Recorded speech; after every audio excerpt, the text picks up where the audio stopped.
Hi guys, I'm Dominic Borsbury and I'm just producing another video to give you some education and to answer some questions that a lot of people are coming through LinkedIn on the direct messages asking about hypnosis and hypnotherapy and how does my positive change programs work, or a therapist of a similar nature or business.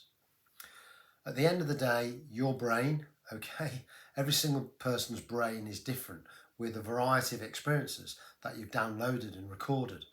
The oldest brain, the reptilian brain, okay, only wants you to survive, okay? Doesn't necessarily want you happier, just wants you to survive. So anything that's uncomfortable, anything that's new, anything that's unfamiliar, your brain will be giving you signals, oh, don't do that. But that's a little bit difficult and challenging, isn't it? When you go for a new interview, a career change, a driving test, going into a new relationship, maybe trying to lose weight, maybe sports performance. At the end of the day, one of the biggest reasons that people do not succeed is their own behaviour, their belief system. And their belief system has been impacted on them through their primary caregivers, grandparents, mom, dad, whoever looked after them. And unfortunately, some caregivers, like I had, weren't necessarily caring for you. They may well have been projecting their insecurities, their jealousies, their beliefs onto you as a child. And up to the age of 7, you are pure unconscious mind, which is the theta brainwave cycle. Okay?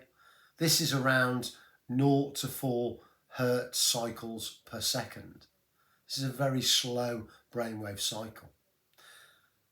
At that time, 0 to 7, you've got no reference points, and you may well have been bombarded with that primary caregiver's feelings about you. Maybe it wasn't your real dad or mum. It may be a step parent that projected their insecurities onto you, deliberately and non-deliberately. So that means you had no reference points. If that person said you were no good, you were turned into a nervous wreck. I know I was told, somebody said I was a 9-day wonder. And I carried that for many years. And some of you guys out there, and especially some of the clients who come to me, they've had similar negative experiences growing up. And these negative experiences and feelings and projections onto us up to the age of 7 can be carried through into our teenage years. That can have a massive negative effect on you, like I had growing up as a child and many other children. You may well have grown up with a low self-esteem, meaning you reach for something else to feel better. In my case, was eating. I used to show off and eat lots of food, flapjacks, pizzas, hot dogs at school. That was a bit of a catch-22 because I tended to put weight on then, so my self-esteem was even lower.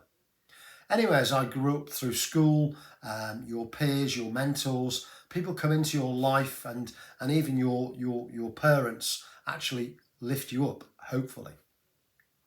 That then sends you on a different course, because hopefully then you begin to model, or you have a role model at home that shows you the right way to go and cares for you.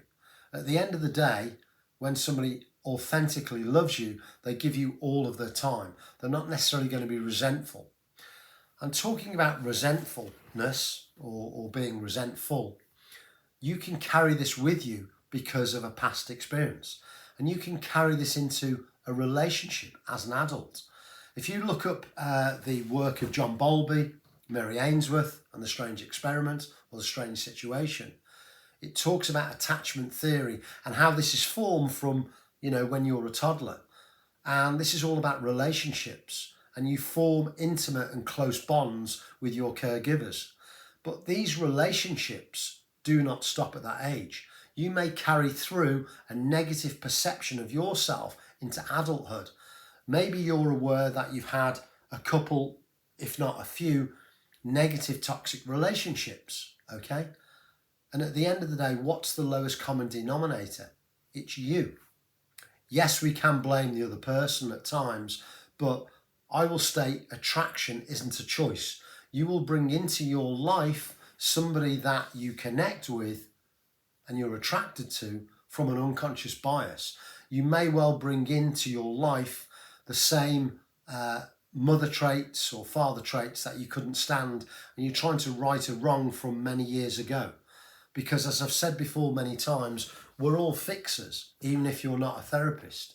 You want to fix and right a wrong from a parental relationship that went wrong maybe 30 years ago. This is called repetition compulsion.